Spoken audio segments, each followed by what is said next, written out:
Well, hello there. Greetings and salutations, everyone. My name is Ryan of Nerd Culture. Thank you so much for joining us on this special episode of our continuing saga known as the Interview Series. Tentative title, still kind of working on it. But thank you all for joining us. Joining us here on this episode is a legendary voice actor who has been a hero to many kids of many generations. If you grew up watching Saturday morning cartoons, you may be familiar with series such as M.A.S.K, or if you're familiar with video games, you may be familiar with Metal Gear Solid, Power Rangers Lost Galaxy, Beetleborgs Metallics, and a host of others. He has voiced hundreds and hundreds of characters over the years. He is the one and only Doug Stone. Doug, welcome to the show. How are you today? I'm pretty good, thank you very much. Thank you for the very nice introduction. I'm also much taller and younger than I look on camera. I just want to make sure everybody knows that.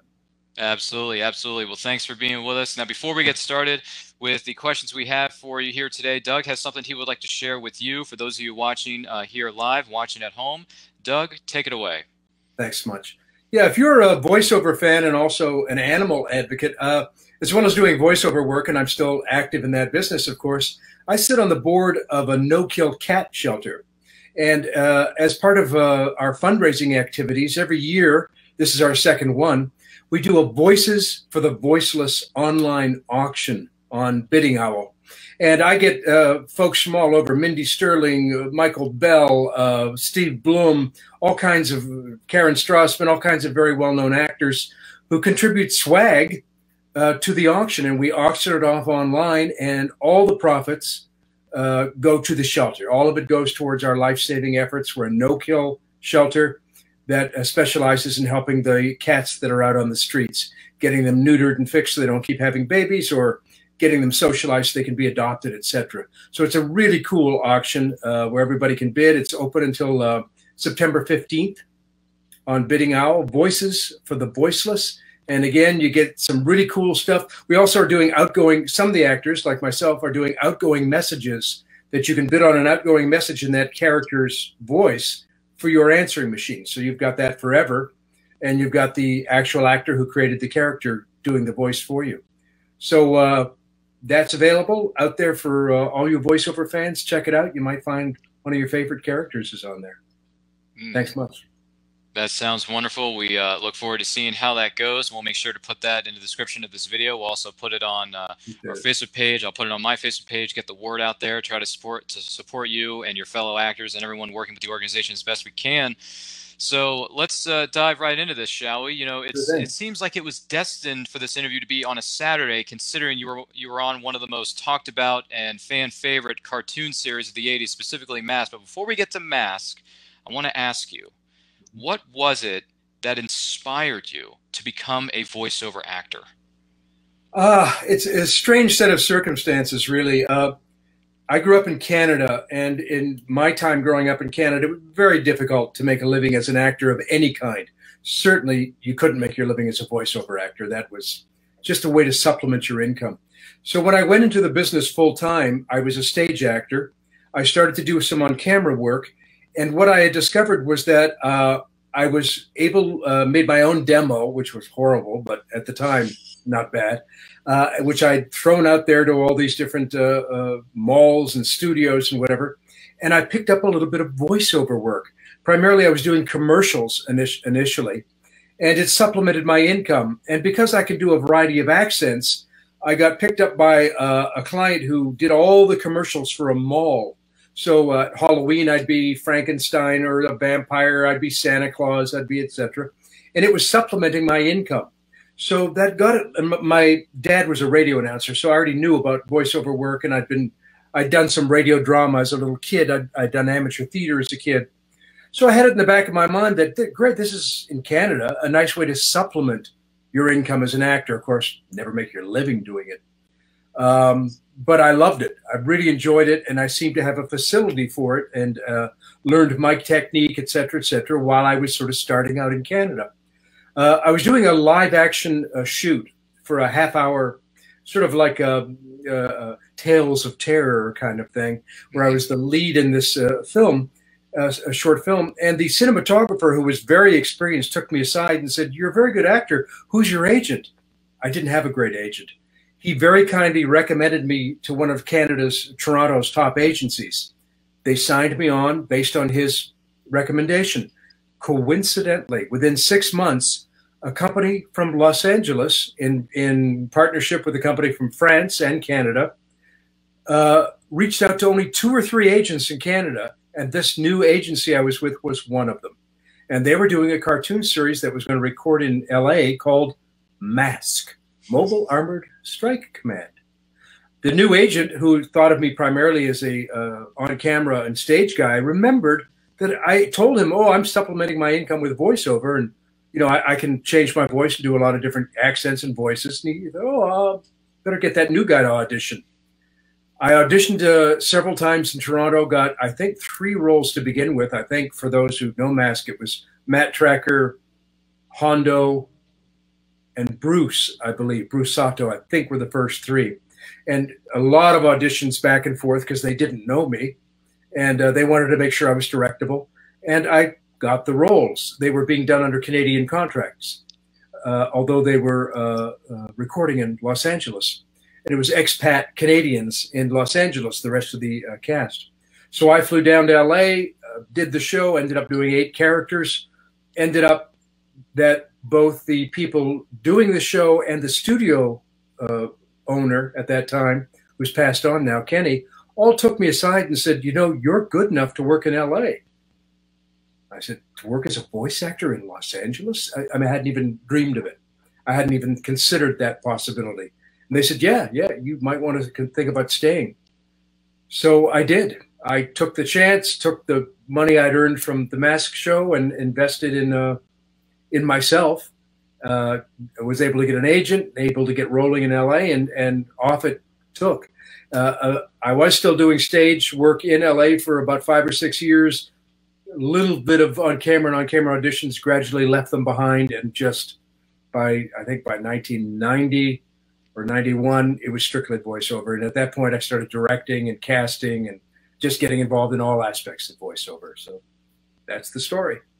Wow, that is an incredible journey. Now, going with the M.A.S.K series, did you have any thought that M.A.S.K would be the success that it was when it first started airing its episodes in 1985? Did you think it would be this massive, big fan following and still talked about X amount of years later?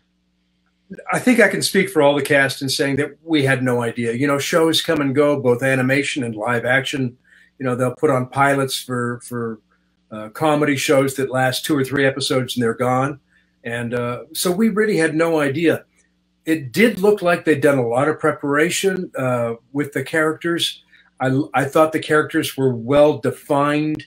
There was a lot of differences between them. So I think we were all hopeful, of course, and felt like they'd done a good job of preparation. But we couldn't imagine the success it would become. Excuse me, and certainly never, and I really do think I'm speaking for all of us in the conversations we had then, and I'm still friends with everybody now, the conversations we still have, we never imagined. It's 1985-6. We're talking 36, 34, 35 years later. Never had any inkling. Of course, we didn't know what the internet, computers and the internet didn't exist at that time, which of course has helped permeate it. Now there's fan clubs and people around the world can share their interest in anything their heart's in. So we never pictured it. Our hope was that, wow, hopefully this will run for a couple of years and then it'll go into reruns, and hey, who knows? Maybe it'll catch on and maybe it'll lead to more work for us with other cartoons. And it was just mainly hopeful. But I don't think we ever dreamt of the success it would be as far as longevity goes. Well, in your mind, where the series went, there's been other things. M.A.S.K has been adapted into comics. It has its toy line, and that's, the toy line is still selling like crazy. I'm in a part of a few Facebook toy collector groups, and I see people sharing and talking about and selling their M.A.S.K toys all over the place. So that thing, the M.A.S.K fandom isn't going anywhere anytime soon. My question to you is this: where do you think the character that you portrayed or voiced on M.A.S.K, Matt Tracker, where do you think your character Matt Tracker would be right now in the M.A.S.K universe? Oh, if he truly existed in the M.A.S.K universe? Well, I guess he'd be he was probably about 30 then, so he'd be about in his mid-60s at this point. I imagine that he might not be as physically active, but if there was really a mask universe, I think he'd be an advisor, a trusted and wise advisor to a group of younger heroes, not actors, younger heroes who might be relying upon him for both his, if he kept up with it, his technical wizardry. He was pretty ahead of his time in the 1980s as far as technical aspects went. And that he'd be an advisor. Maybe he'd go on some of the adventures, but probably not as physically active as he was. But to me, the way Matt Tracker's character was written and portrayed and the way I felt he was in his essence, I don't think he'd ever stop. I don't see Matt Tracker ever retiring from crime fighting, from fighting the evil forces of the world. I think Matt would still be involved in some capacity with the M.A.S.K crew. That's my take on him. Sure. Excellent. Excellent. Now, if they were to bring this thing back, if M.A.S.K were to make a comeback, would you be willing to reprise your role again if they rebooted the series? I'd love to. I absolutely would love to. Whether it was live action and the camera panned by me and the M.A.S.K original M.A.S.K actors having a cup of coffee, watching the young heroes go by and going, "Oh, look, good for them," and give us a little Stan Lee, nod of the head. Or whether if it was animated, if we were voicing again. I know the other actors, at least Brendan, Sharon, and Mark, at least, who I speak to quite often, are all on board for coming back in. Whether we were, again, the action people or whether we were the advisory board, even in a cartoon, if we were the advisory board to younger heroes. I picture if there's an animated series or film ever done again, I've had this discussion with a lot of M.A.S.K fans. Excuse me. My take on it is that it shouldn't be revised 100% into brand new, totally new universe. I think the original fans fell in love with something about that cartoon. So to my mind, you modernize it, you bring in younger heroes who represent the world of today, who speak in the language of today. Some of them got tats, like Matt doesn't have tattoos, but some of the new heroes do. They're young. They represent the younger generation. But at the same time, keep part of the retro alive. So to my envisioning of it, the animation would resemble the older animation. It would be better, of course, because the new technology, but it would pay homage to the old while progressing to the new. It would be a combination of the two. That's my take on it. And I think that would make it nice for the older fans who've been with it since the beginning. I think they feel more at home and comfortable, and I think more emotionally connected to the show if it was done that way. Sure. Well, that kind of leads into my next question. We've heard a couple of stories come out about how Hasbro and Paramount, they're trying to create their own cinematic universe with, popular properties that they have the rights to, whether it's G.I. Joe, whether it's Transformers. Now they own the rights to Power Rangers, and M.A.S.K does fall under that umbrella. So how would you feel about Hasbro and Paramount creating a shared cinematic universe with those properties, including the M.A.S.K characters? I'm all for it. I mean, first off, it's their right. So my only reaction could be an emotional one. I don't have any say in it, of course, but I'm all for it. If they can bring it back, it's great. It's fun for me. If it's alive again, it's great that it lives on in people's memories. But if it's alive again in some form, hopefully a good form, and they don't mess it up. But if it's alive again in a form that pleases people and entertains people, then I'm thrilled. I'm happy to have that happen, whatever my level of involvement, if any, is. I'm just happy then for the fans that they'll get to climb back on board again and have something to enjoy. So I'm all for it. Again, I just hope they really sit down and think about what it is the fans want.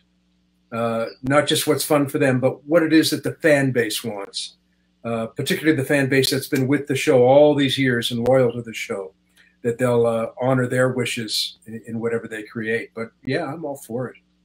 Awesome. Awesome. Well, before I move into my next question, I want to let the audience watching at home know, if you have questions for our guest today, Doug Stone, please leave them in the comments. I will be checking it throughout the show. Once I finish up with a few more questions, we will go to the audience questions, and we'll go from there. So if you want to leave a question for Doug Stone, please drop it in the comments, and we'll be monitoring it, and we will share those with Doug as we get to that point in time. So moving a little bit forward here, outside of the M.A.S.K universe and what potentially Hasbro and Paramount are going to be doing, we move forward into a lovely decade I like to call the 1990s.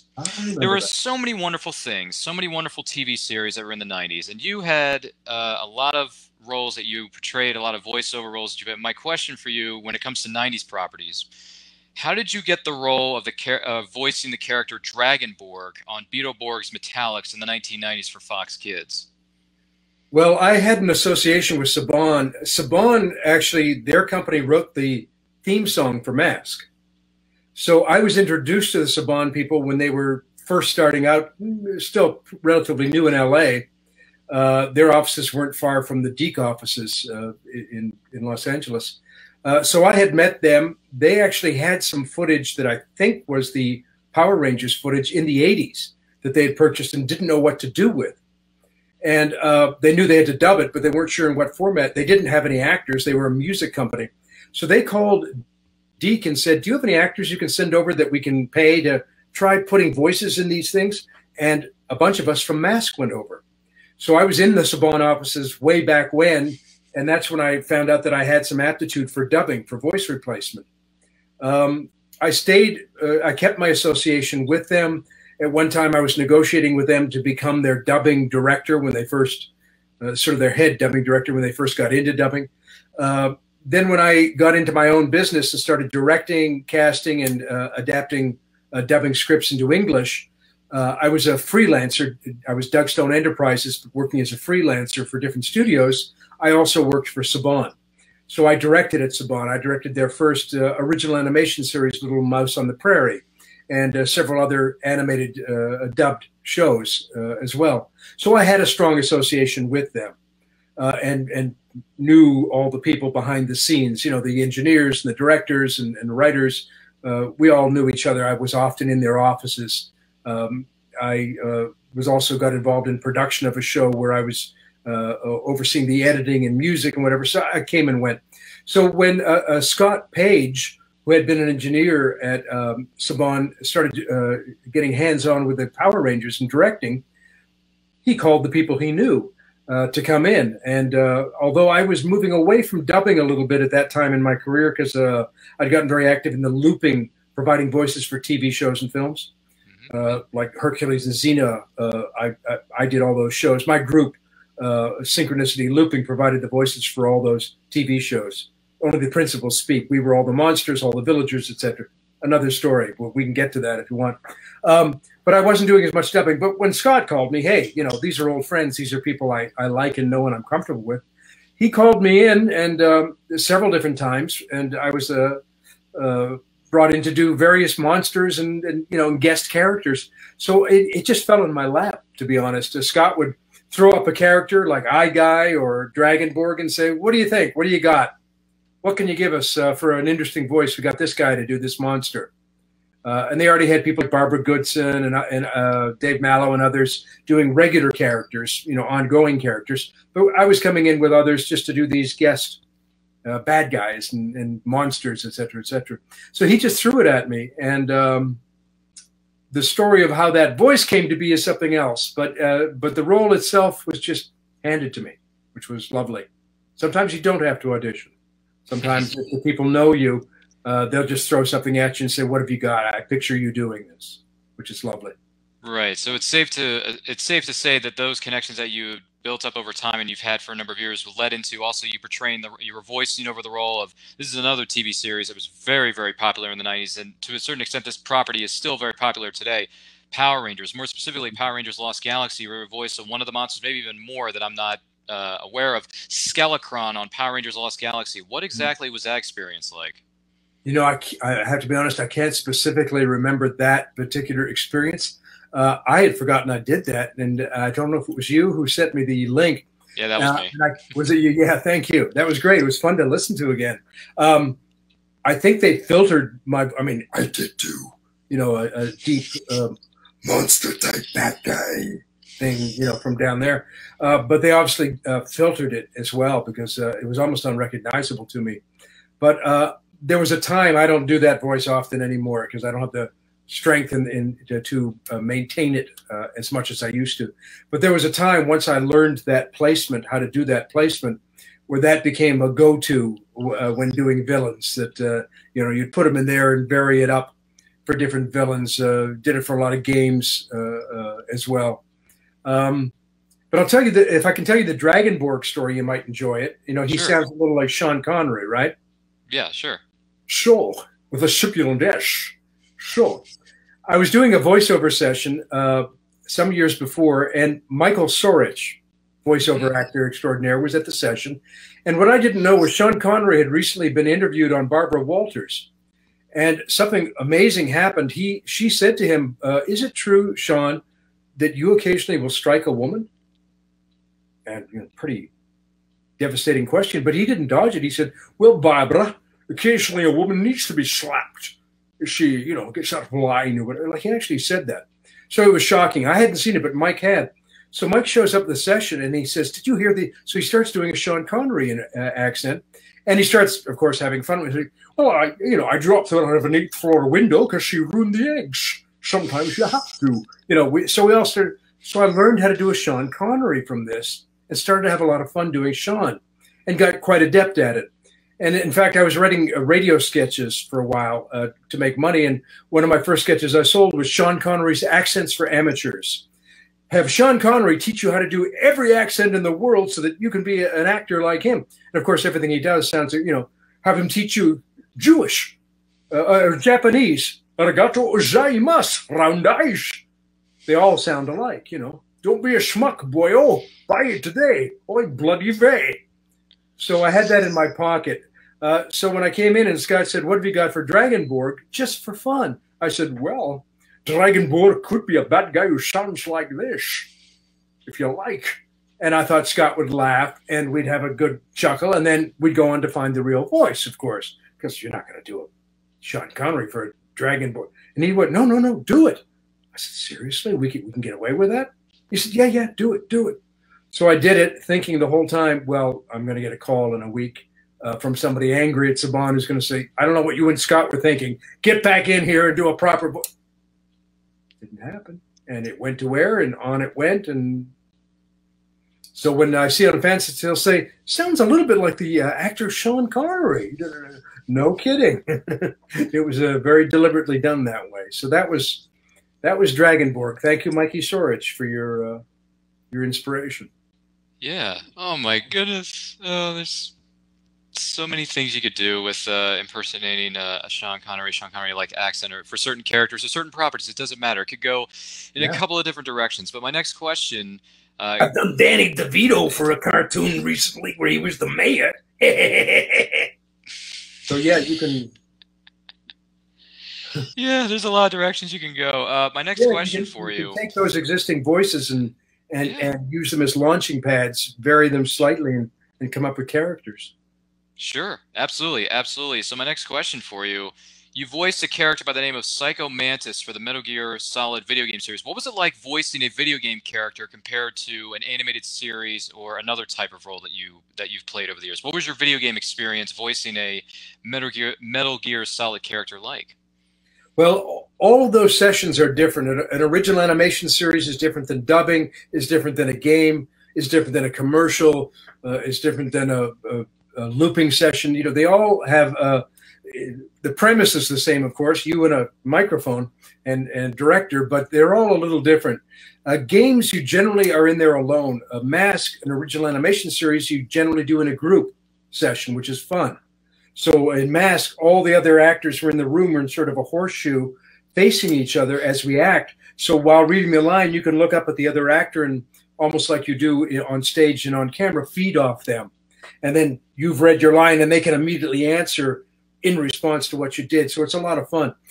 Psycho Mantis, like a lot of games, was done just with myself and the director. I think I had done a small character for one of the earlier games, one or two soldiers or some minor characters. And that was enough where they gave me the chance to audition for Psycho Mantis. That was not handed to me. That one I had to audition for, being a more major role. And because also they didn't really know what they wanted for sure. They knew they wanted him to sound otherworldly, so he might have an accent. It had to sound like he just wasn't run of the mill, yeah, and not a run of the mill bad guy, not the bad guy from down the street who, decided to take over the world, but rather, even though he was from this planet, there was something different and off about him. So seeing that I do accents a lot, I thought, well, I'm going to try combining some accents. I tried to combine Russian with German, and just come up with something a little bit different that wouldn't sound, and also vocally place him in a place where hopefully nobody had quite done that before. So I did the audition for him very much as he ended up being in the game itself. I didn't vary it much. That was pretty much what I brought to the audition. And fortunately, they saw it the same way as me, where they jumped right on it and went, yeah, that's very cool. That works. I think I had a call back. I can't remember if I'd worked with that director before. So it's not unusual at all when you're new to the director that they want to have a call. They want to direct you once or twice before you do a session with them, so they can be sure that you have a communication, that you're directable, that if they tell you more emotion, more fear, make them more frightening or whatever, that you can instantaneously take their direction and give them what they need. So I did do a call back, and then we did the sessions. And I do remember some of those sessions, actually, because he took a lot of energy. That was really exhausting. Fun, a lot of fun, because he's a cool character, and I still like him. And once in a while, I'll go back on YouTube and I'll look at some of his scenes where I can read your mind, and I know what you're thinking, Snake, and I have your controllers, etc. He was fun. So I do remember some of those sessions. A lot of sessions are gone from the memory bank after 38 years in the business, but I do remember Psycho pretty well. And I did commercials as Psycho. I did car commercials as Psycho. Really? They're available on YouTube. About 4 or 5 years ago, I got a call from a Florida ad agency. I thought, they don't know what they're doing. They said, we want Psycho Mantis to do some car commercials. And I thought, poor people. I said, you have to get permission from the people who actually created it, not just from the actor. I thought they didn't know what they were doing. They went, we've actually already done some of these commercials, and they named some of the characters and shows. Whoops. They were big shows, so they knew what they were doing. They said, yeah, we can get permission. It's just whether you want to do it or not. Absolutely, I'd be happy to. Union commercials, sure. They're union commercials, commercials for specifically for the internet. So they took the scene of Psycho standing on the table where he's addressing Snake, and it's all rewritten, and it matches the mouth to some extent. Enough for the commercial, where he's saying, I know what you want, Snake. You want a car with this option and that option and da-da-da-da. You want a Ford da-da-da-da or whatever. And I did 4 or 5 of those, which was great. And because it was a windfall, I took about 10% and gave it to Rain Corporation. Kitty Bungalow, my charity, the Kitty Bungalow Charm School for Wayward Cats that I'm sit on the board of. I gave 10% of the gig to them as a donation because it was such a pleasant and unexpected surprise. But Psycho has sold out. He does commercials. He's available for commercials. My goodness. I mean, if you're going to, that's one way to sell a car, by using a voice of a character known as Psycho Mantis from Gear Solid. That is something else. Well, we are going to save some time here. If you check them out on YouTube, just look for Psycho Mantis car commercial. And I think they really came out well. I am going to have to look those up. Now, you really got me curious, but I want to let our audience know we are going to save some time here for your questions. We're about to get to them right now. So if you have not had the opportunity and you want to pose a question to our guest today, Doug Stone, please leave it in the comments. I'm going to be checking it throughout the course of the day. We do have we have one comment and one question. I'll share the comment with you first. This is from Terry McIver. He wants to say, hey guys, great to see Doug on Nerd Culture. I've been outbid for the M.A.S.K Doug Stone autograph within the online auction, Voices for the Voiceless, all for a great cause. So there you go. Thank you, Terry. Lovely thing here. And his question for you, this is also coming from Terry. He says, how do you feel about being a voice of reason and safety during the 1980s with the PSAs, public safety announcements at the end of the M.A.S.K shows? You remember those. Yeah. They weren't, didn't last for the whole series, but yeah, just out of the blue. And I'm not sure if they were getting political pressure to do those or not, or, whether that came down from some government agency, or they just felt that it was a fair and good thing to do, which is cool. I had no problem with it. It was fine. As I recall, most of them were done with Scott, with me sort of kneeling down, being the consummate good dad, saying, kids, never put an electrical device that's plugged in into your mouth. Not when you're sitting in the tub. It's a bad idea, right, Scott? Yes, Dad. Whatever they were, but it was fine. It was fine. I liked Matt. Matt was he was the voice of reason and sanity and calmness and decency, and he was like, in my generation, I grew up with some like Leave It to Beaver sitcoms, and sitcoms where there'd be a dad who'd be sort of the perfect dad, the dad that every kid wanted, that was always sat down with you and explained things to you so you'd understand, didn't yell at you if you made a mistake. Not if he knew you didn't do it on purpose. He'd be reasonable. And Matt was that kind of dad. So I liked Matt, that aspect of Matt, that he was this decent man. He was raising a child alone, which was very admirable. And I think doing a good job, even though Scott got into mischief. And I'm going to tag along with T-Bob on this adventure. But yeah, I was cool with it, and it's fun that you remember it. By the way, on the Voiceless, for the Voiceless, I think there's 3 M.A.S.K autographs available there. So if you got outbid on one, try another one. Maybe it's not quite up as high as that one. Mm-hmm. Or if not, get in touch with me. If you'll make a donation to Kitty Bungalow, I'll get you an autograph. There you go, Terry. Definitely keep that in mind. Man, Terry's coming in hot with these questions. He's got another one for you. Being a voiceover artist, have you seen the dark comedy series known as Toast of London? It's about a voiceover artist turned up to 11. No, it sounds interesting, but no, I haven't. I haven't heard of it. Interesting. I'm not too familiar with that either, Terry. If you got a link, feel free to send it to us. Yeah. Is it on the web, or I'd be interested? Might be, might not. Not sure. Go to Frito. I hope I'm pronouncing that name right. Hey, what do you feel about Facebook M.A.S.K fan pages? How do you feel about those things? I love them. I think it's great. I think they're terrific. And in fact, some of the people there on some of the pages I've gotten to know, and some I've met. I don't do a lot of conventions, but I've met some of those folks, the United States ones, at conventions. Nice people, and very supportive. For instance, for Kitty Bungalow, for my charitable efforts, a lot of the M.A.S.K people have been wonderfully supportive of that, because they're good-hearted people and also love animals. So I love it. I mean, I'm thrilled and flattered that the show still has fans this far along. Almost all my interactions with the fans are positive, where people are nice, they're polite, they're kind, they're just curious about things. I try to answer any question I can if it's within my power to answer. There's things I don't know, about the writing, about the production, about some of the behind the scenes things that, as the actors in the show, we wouldn't know. But anything I can answer, I'm happy to answer, and I think it's wonderful that I'm so flattered and thrilled that these fan pages exist, and that people still enjoy the show and still want to talk about it and collect toys and rewatch the shows. Yes. I've been able to see a few episodes here and there of M.A.S.K, whether it be through YouTube. I know the series is available on a complete DVD series from Shout Factory. I know they put that out a couple years ago. I saw the cover of that.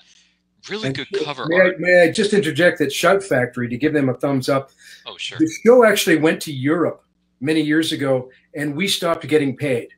There was a confusion with it being sold. It got sold several times, the series, and our contracts didn't follow. They weren't passed along. So we stopped getting paid for the shows, for the re-showings of the shows. Terribly unfair. But Shout Factory, to their credit, when they did the anthology, did contact us, did contact the union, and did see to it that we got some payment for them putting it out. So they played right. So I give them a shout out back to them for being good folks and playing the game right. Oh wow, that's amazing. Yeah, I was. We're not the only ones it's happened to, unfortunately.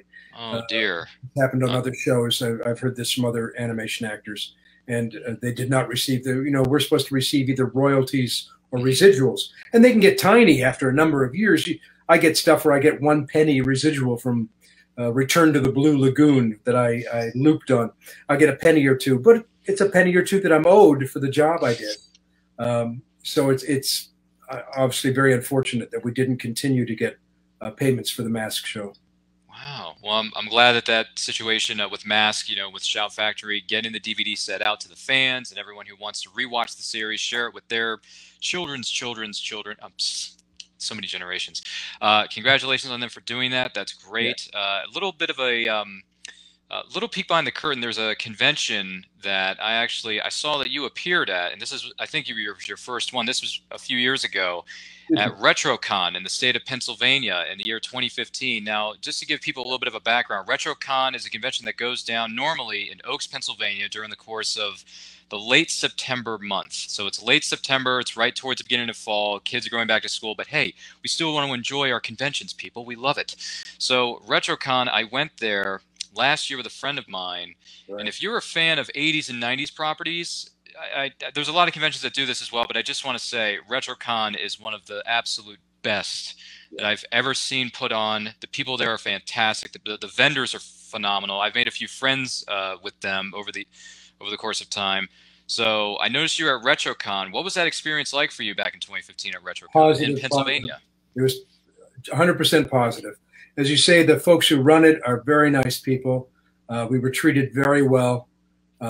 The fans were great. It was organized well. I had fun walking around, looking at what all the vendors had. Found some M.A.S.K stuff that I hadn't seen. I'm always seeing M.A.S.K stuff I haven't seen before, which is interesting. But yeah, it was very positive. I also, I had never met Michael Bell. I was there. Michael McConaughey, who's an old friend of mine, was there. And Michael Bell was there, who's a very well-known voice actor. And as it turns out, Michael Bell is also a big animal advocate. So it was terrific. I got to meet him there, and we've bonded since that time. Michael is also in the Voices for the Voiceless auction, bless him. And he's a big supporter of our shelter. So it was positive. I made some good friendships, and it was just a very positive experience, all in all. Terrific. Yeah, that's great. Well, once, it wasn't my first, by the way. The first one I ever went to was a tiny one in L.A. Oh, sure. There was a show many years ago called Gigantor, one of the very first animated Japanese shows that had come to North America. When it came back as I think it was called The New Adventures of Gigantor, the gentleman who played Dr. Bob Brilliant, the scientist, either didn't want to or he may have passed away, I don't know, but he didn't reprise his role. And I kind of voice matched him, and I became Dr. Bob Brilliant in The New Adventures of Gigantor, which was fun because it was really touching back to the origins of anime.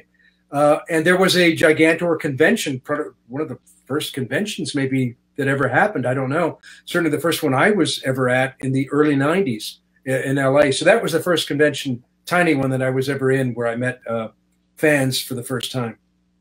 Oh, that's great. Well, we do have a few questions here. This one, once again, is from Godo Frito. I hope I'm pronouncing your name right, sir. Have you heard any news about a M.A.S.K movie potentially coming out? I don't hear anything more than the fans do. I mean, I don't have an in or anything where it's not like I'm sitting in Hollywood where they're Paramount or Universal is ringing my phone saying, "Here's the latest on the M.A.S.K." I wish. So I generally get my news from the M.A.S.K fans, from the fan bases, etc. So all I know is what you know, probably, that I keep hearing that there's a director attached, that there's a studio attached to the film.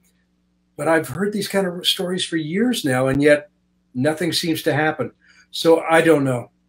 I don't know if it's really going to happen or if it's just them throwing it out there to see what kind of a reaction they get and to see if they feel it's worth it based on reaction. I wish I knew more, but as I say, I'm in the same boat as the fans. I don't have any inside information, unfortunately. Sure. Absolutely. We understand. This question's coming from our colleague in the nerd culture team, Travis Troller. He asks, got to say, Psycho Mantis is the best character. Those car commercials are golden. But I have to ask, what is your mental process or tips that you can give when creating a voiceover for a character? Well, it comes down to acting. In other words, I started in theater. And you're looking at the motivations of a character. You're looking at where they're from, their physicality, how do they move. If you can, in the case of animation, you want to see drawings of them. Are they bent over? And when I did Bruce, when I was doing M.A.S.K, I had 8 characters. Sometimes they'd have to speak to each other, and I liked not stopping and just doing one character at a time. I liked going from one to the next to the next. I would physically change. If I was doing Bruce Sato, I would be bent forward, my chest cavity forward, my hands like this, doing Bruce, because I wanted my body to reflect his mental attitude. He was humble, even though he was very wise and had much to say. He didn't feel that way about himself or put that forward. When I did Matt Tracker, I stood back with my shoulders back, my chest cavity open to let power come out of my voice and make him a stronger character. So you can adjust your body for the character. You want to know their motivations. Bear in mind that everybody thinks they're the hero. Even Psycho Mantis, in his mind, everything he does is justifiable. Everything he does is the right thing to do, the only thing to do under those circumstances. So I believe if you're playing what would be called a villain, that you don't, unless it's the kind of cartoon where they're twisting, where it's supposed to be really silly villain. But in the case of something like Psycho Mantis, I think you play him straight. You play him where he 100% believes in himself, in his motivations, in his right to do everything he does.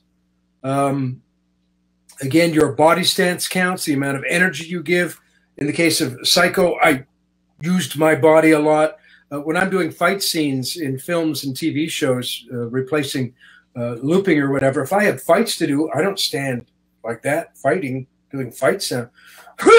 Yeah! You've got to move. You've got to engage your body in it. So it's engaging yourself totally. It's like crying on cue. The other day I had to, I was doing a show for Netflix, dubbing, and my character's wife passes away, and I just found out as the script went down, oh, my wife's passed away. I've got a minute or 30 seconds to prepare that I'm about to start weeping. So you've got to be able to go to places, emotional places in yourself, and you practice this as an actor, emotional places where you can cry on cue, laugh on cue, be angry on cue, etc. You need to have a reservoir of emotional spots that you can go to where you've stored these things and you know how to access them. So it's all part of creating a character. And then, of course, practicing your voice with your voice, practicing vocal placement and you know, whether you're putting it out through your nose. It's Joe Pesci and you're putting it in the front of your mouth. Or if you're putting your teeth back there. So there's a lot of different factors involved in it. I'm not a singer, but I think singers have a good step ahead because they know how to. Stage acting helped me because you know how to project to hit the back of the stage without shouting. So learning how to use your instrument, it's like it's any guitar or any instrument or a singer, learning your instrument, learning about the character, and inhabiting them. Great advice. Great advice. Do appreciate that. Go to Frito. I think we've touched on this earlier, but I'll bring it up. How does it feel to be the voice actor of one of the greatest toy franchises of the 1980s? Well, I wish I had a piece of it. I wish I got a penny for every toy that got sold. It's just a fun thing, like an ego stroke. I mean, it's fun, and emotionally it's fun. It's nice to know that it means something to people. And that as far as that's the series overall.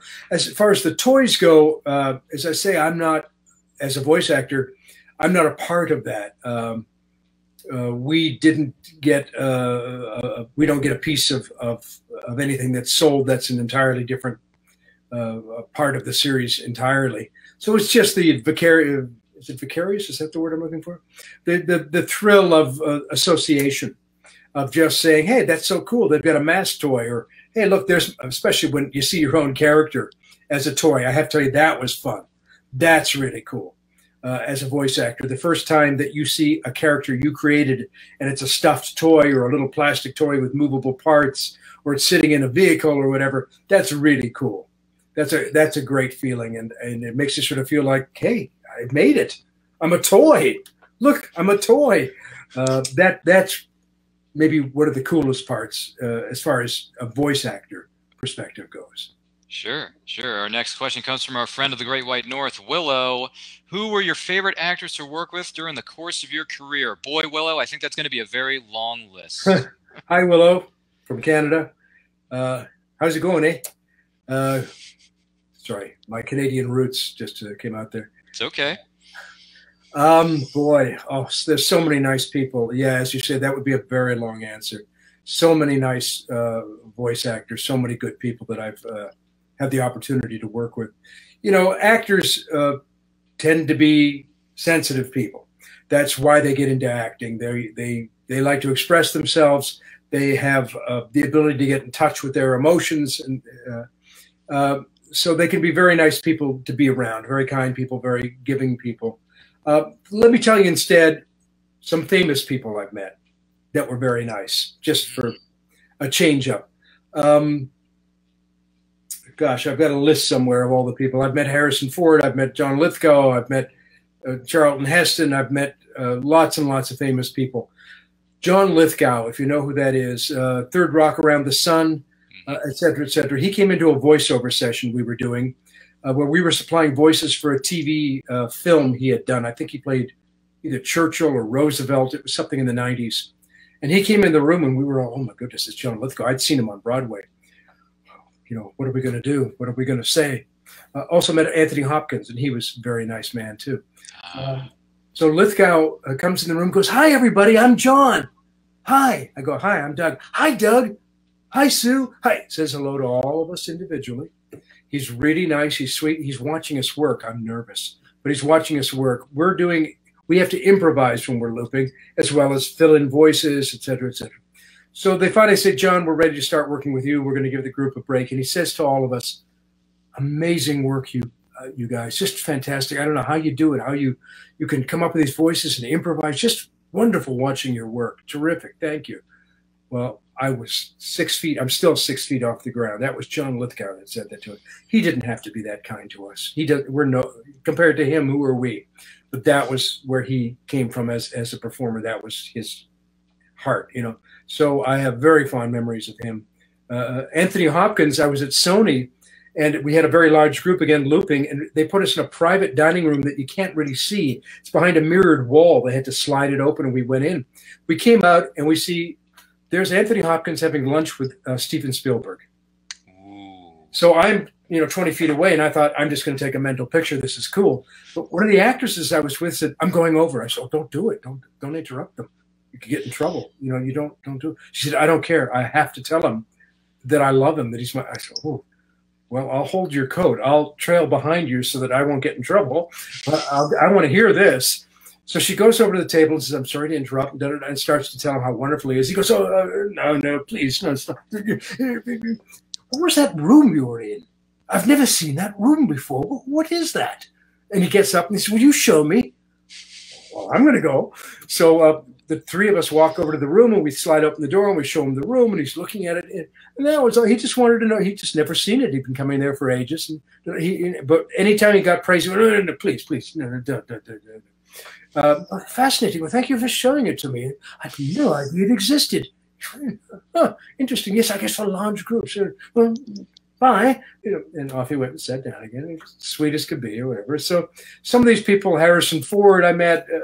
Some of these people are just as nice as can be and unassuming as can be. Harrison Ford drives an old station wagon when he's in LA, so nobody will recognize him. He parked it at the studio where we were, and it's this beat-up old station wagon that you'd never think Harrison Ford would be in, so he doesn't get recognized or seen when he goes places. He was looking for menus, and I was sitting around waiting, and he kind of came in, and he said, "Do you know where the menus are?" And I said, "Let me try to find them for you." And then I said, "Geez, I don't know. Let me find a staff person." He said, "Oh, I'm sorry. I thought you worked here." I said, No, I'm a voiceover guy. I'm going to be working later." "No worries. I got time. I'm kicking around. Let me see if I can find somebody." Just a regular guy. I wanted to talk to him about carpentry, but we didn't get a chance. I used to make furniture when I was young. Oh my goodness. That is wow. Those stories are just incredible. Next question comes from, once again, Terry. You're just on fire with the questions today. How did you get involved with Kitty Bungalow? How did that come about? Well, when I first got to LA, I wasn't working as much, and so I did a little bit of volunteer work here and there. I was involved in a SAG program, after-school program, reading for kids to promote literacy, reading to children after school. And my then wife and I, both being animal lovers, dogs and cats and all critters, started to do a little bit of volunteer work at a shelter near us, which was the first time I ever bottle-fed a baby kitten. And It was like the most incredible. The mom had been in a fire and saved all the babies. She'd been burnt, but she saved her babies, bless her heart. And I'm bottle feeding because she couldn't lactate at that point. I'm bottle feeding this tiny little thing, and it just made the hair stand up on my neck for how empowering it was. So skip forward. I got busy with my career, couldn't volunteer. We're in the 2000s, and I've slowed down. I don't direct anymore. I don't cast anymore. I don't have a loop group. I act still, but my life is much quieter. And I thought I'd like to get involved in charitable work again. I'm arthritic, and so I can't work with dogs, with large dogs. My knees are bad. But I could work with cats, of which I have several. So I looked around for a cat rescue. And, oh, don't let the name escape me, Fred Willard. I used to do improvisational comedy for a living as well. I've done a lot of different things. And so I had associations with the late Fred Willard, wonderful actor, who's just recently passed. And by coincidence, I get an email that says Fred Willard is acting in Cat Beret to support Kitty Bungalow, a non-profit, non-kill cat shelter. And I went, that's what I'm looking for. I'm trying to find a no-kill cat shelter that I could maybe volunteer with. And if Fred Willard's involved with it, it must be cool. So I didn't get to the show that year, but I did reach out to Kitty Bungalow because of that, and became a volunteer doing a couple of shifts a week, just taking care of the kitties. Then because I'm very organized, I saw that they didn't really have a great volunteer program as far as the organizational organization of it went. So I became the non-paid volunteer coordinator for a couple of years, and then eventually joined the board and work on fundraising. So that's the story. And this is my 8th year. I got involved in 2012, the summer of 2012. Wow. Congratulations. That is absolutely incredible. Absolutely incredible. Go to Frito. He says, or asks, have you ever worked with fellow voice actor by the name of Peter Cullen, a.k.a. Optimus Prime? Optimus Prime. No, I have not had that pleasure. I obviously know who Peter Cullen is and greatly admire his work. But no, I may have been on auditions. I mean, that's where I met Mark Hamill, was on auditions. I never did a show with him. So I may have met Peter at auditions. It's possible. I met some of my heroes at auditions, voiceover heroes at auditions, and people that you might not even have heard of when I first got here. There's a gentleman who's passed named Hamilton Camp, who was a folk singer, who then became a TV actor on shows like He and She, et cetera, et cetera. And I actually had one of his record albums from when I was 14 or 15, and I'm new to LA in the late 80s, and there he is at an audition with me. And then I ended up working with him on when we were looping The Grinch Steals Christmas, or whatever that was called, the Jim Carrey film. He was working on it. So it was cool for me because he'd been a childhood hero. So you never know who you'll meet, but I haven't met Mr. Cullen. Oh, I see. I see. Well, we're coming towards the top of the hour here. We're going to start to kind of wrap things up. So my next question for you, do you have any future projects that you can tell us about? Any voiceover projects you can tell us about?